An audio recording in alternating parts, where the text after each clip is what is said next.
I'm a big fan of magical girl shows, whether it be well-known stuff like Winx Club, more underrated ones like Ojamaji Doremi, the gigantic Pretty Cure franchise, or Powerpuff Girls, the superior version.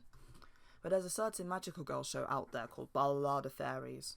It's a Chinese meta-series that originally started off as a live-action show, but then became an animated series garnering 5 animated seasons, 3 of them being part of a continuing story, and 2 of them being spin-off seasons with new characters. There are also 2 live-action seasons and 3 movies. Now there's a lot to get into when it comes to this franchise, and that's a whole separate video, but for now I'd like to focus on one of the spin-off seasons, Over the Rainbow. This is the first Balala season to feature an entirely new cast of characters, which consist of Jessie Shi, Chinese name Shi Kuaoling, Hailey Lan, Chinese name Lan Hui, and Amy Yin, Chinese name Yin Xiaoming. The English names are official. The company that made Balala, Alpha Group, gave each fairy one just in case the show gets licensed outside of China, which I wish. I'll be referring to each character by their English name since it's easier for me to pronounce, and I don't want to keep butchering the names. First we have Jessie. She is the main character of the show. She's a charismatic lead who likes to mess about and have fun, but she's also helpful and caring when she needs to be. She's also an artist, and she is seen painting and making crafts frequently. Her main colour is red, and her design resembles a ringmaster / marching band leader, as she is the leader of the group, so it makes sense. A lot of people tend to assume that Jessie's main colour is pink, since she has pink hair when she transforms. And it's a general trend in a lot of magical girl shows to have pink protagonists. But apart from her hair, the majority of Jessie's outfit is red, and she has red accents on her transformation thingy and weapon. If hair colour equated to theme colour, then that would make Princess Alyssa, who I'll get into later, a yellow fairy, and Bloom from Winx Club a red fairy, which is just not the case. Next we have Hailey. She's the tomboy of the group. She has a knack for building mechanics and is not afraid of speaking her mind. Her main colour is blue and her design resembles a pirate or sailor. I like to think pirate since it fits her cool tomboy personality even more.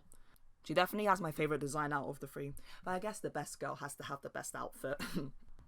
And finally, for now at least, we have Amy. She is the quiet one who's a bit of a crybaby, but is still a cute character to be around.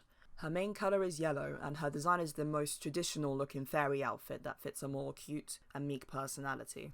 The main theme of Over the Rainbow is art, creativity and colours. So to reflect that, they made each girl's theme colour to be one of the 3 primary colours. The colour and art theme also comes into play in their transformations and attacks, which I'll discuss later on, but for now let me talk you through the main plot. The first episode starts off with Jessie and her father driving to a prestigious boarding school that might as well be a holiday resort. Jessie's father wants her to act on her very best behaviour, but Jessie, being the chaotic artist that she is, can't help but mess around. 给老师留个好印象，别再做那些顽皮的事了哈。超玲啊，你听到了吗？没问题，我都准备好了。准备。It's implied that Jessie doesn't have the best relationship with her dad, judging by this line, and they even state later on that her parents have been divorced. The school is described by its staff to be really high class, and only has gentlemanly boys and ladylike girls, even showing examples of this. Yeah, I know an alpha bitch when I see one. But then after that conversation, Hailey immediately bashes past them. She's showing off her latest machine, dubbed the Bluebird, to her guy friends, but it gets lost during a test run. 最优秀的学生都在我们学校里。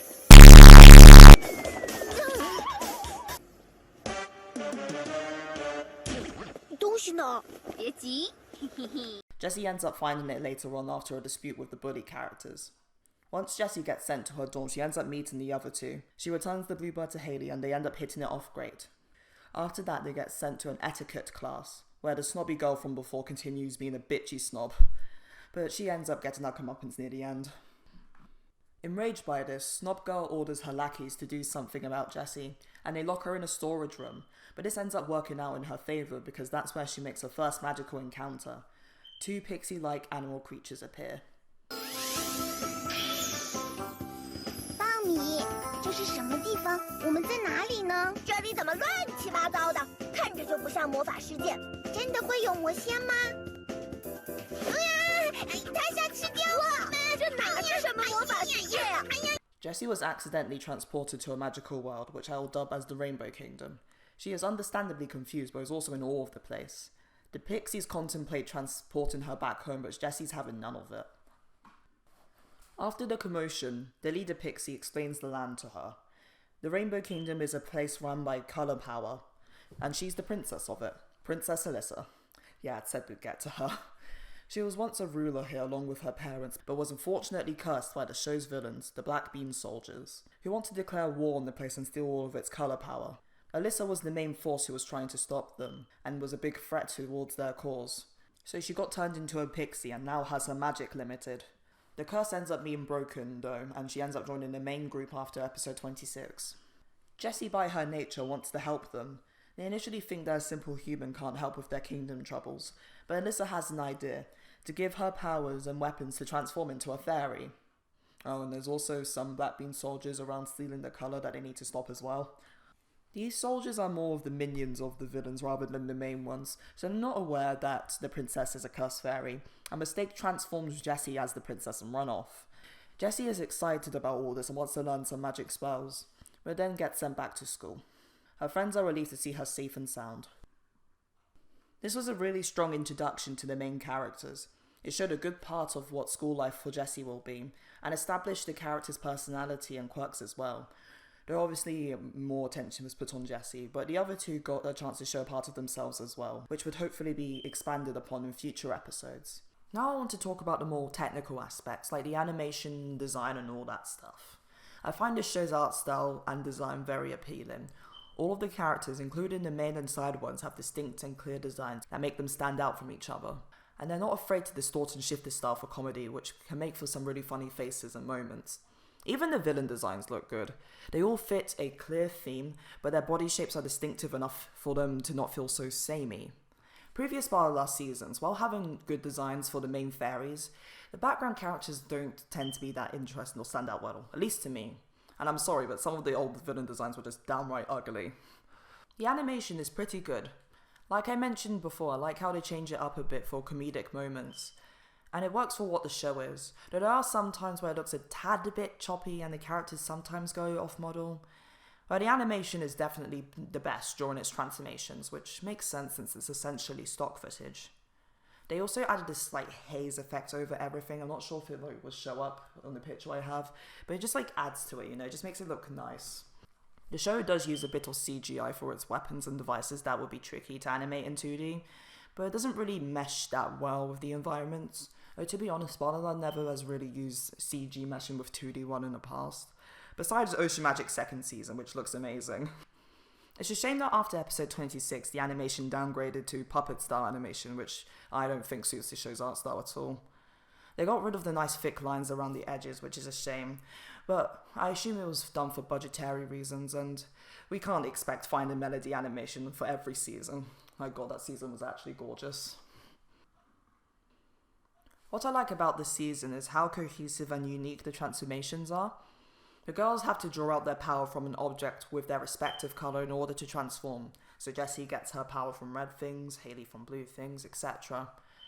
And each of the transformations starts off with the hair, and it goes down to their shoes, and then back up with their weapons and hats. It's a slight detail, but I like how they all fit like that. Each girl also has a different attack theme. Jessie's being cheerful with bells ringing.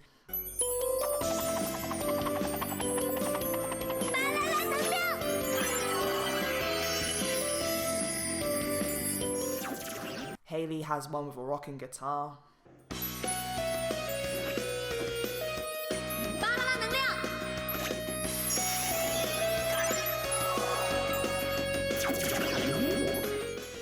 And Amy's being the most calm and relaxing.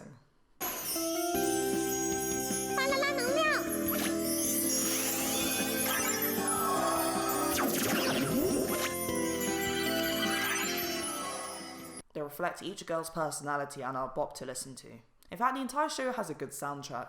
It's a shame there's no song or OST release for it, besides the full theme song, which is really good and I'd recommend listening to it. And I think that's everything. You might be thinking, oh, this show sounds like fun. Where can I watch it?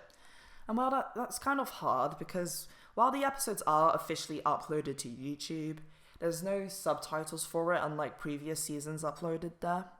And the only fan sub I could find of it only has subbed the first episode and that's it, which is why it was the only one I talked about.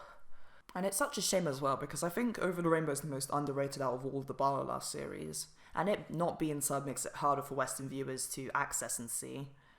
I'd still at least recommend you watch the first episode because it's a fun must-see. You can watch the other ones as well, but you're just gonna have to guess what's happening, like I did. Unless you could understand Chinese, of course.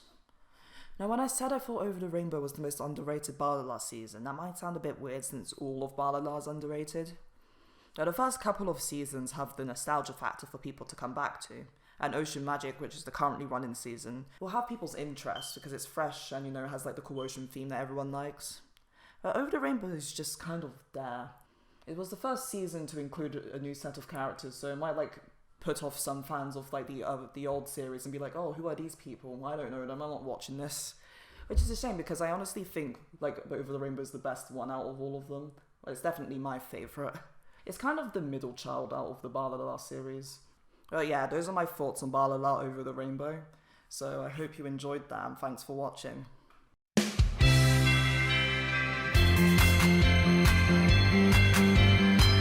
要穿梭。